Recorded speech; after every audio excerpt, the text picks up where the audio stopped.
दोस्तों, हिंदी सिनेमा के सुनहरे दौर की बात हो और ठहाकों की गूंज सुनाई ना दे, ऐसा तो हो ही नहीं सकता।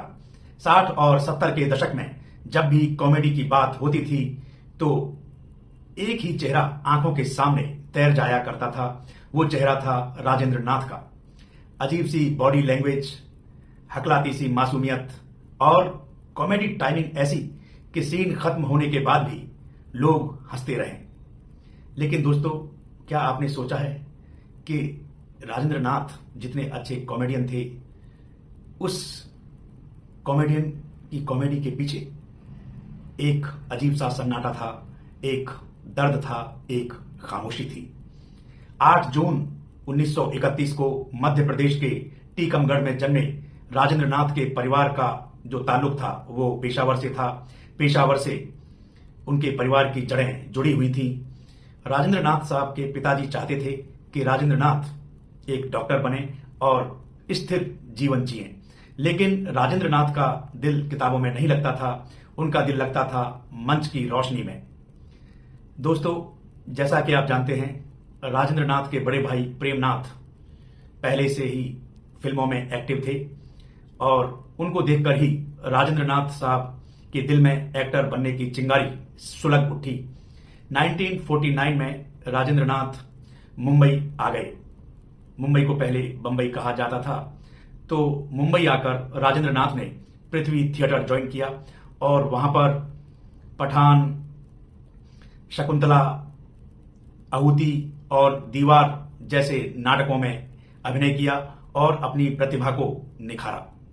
लेकिन संघर्ष अभी बाकी था। प्रेमनाथ के साथ राजेंद्र नाथ रहते थे उनके घर में, लेकिन उनके बड़े भाई जो प्रेमनाथ थे वो राजेंद्र नाथ की बेफिक्री और लापरवाही से काफी परेशान रहते थे। जिंदगी को लेकर राजेंद्र नाथ का जो नजरिया था वो प्रेमनाथ को बहुत परेशान करता था और एक दिन प्रेमनाथ का धैर्य टूटा तो उन्होंने राजेंद्र नाथ को घर से बाहर निकाल दिया। सोचिए, माया नगरी, कोई सहारा नहीं, बेघर राजेंद्र नाथ कैसे अपने जीवन को जी रहे थे। दोस्तों, उस दौर में राजेंद्र नाथ साहब के पास एक स्कूटर हुआ करता था। कभी कभी उनके पास पेट्रोल भरवाने के भी पैसे नहीं होते थे। उनके एक रूममेट थे यश जौहर, जो बाद में बहुत बड़े प्रोड्यूसर बने। करण जौहर के पिता थे यश जौहर। दोस्तों के सहारे ही राजेंद्र नाथ की जिंदगी चल रही थी। इसी दौर में राजेंद्र नाथ को जिम्मेदारी का एहसास कराया और उन्होंने ये ठान लिया कि खुद को किसी तरह साबित करना है, सफलता हासिल करनी है। इसी दौर में राजेंद्र नाथ की 2 फिल्में आईं। एक थी शगुफा और एक थी गोलकुंडा का कैदी। लेकिन इन फिल्मों से राजेंद्र नाथ को कोई पहचान नहीं मिल पाई। फिर 1959 में दिल दे के देखो फिल्म आई, जिसमें मुख्य कलाकार थे शम्मी कपूर और आशा पारिख। इस फिल्म में राजेंद्र नाथ ने कॉमिक कैरेक्टर निभाया था और यहां से राजेंद्र नाथ नोटिस हो गए थे। दर्शकों को उनका काम बहुत पसंद आया था।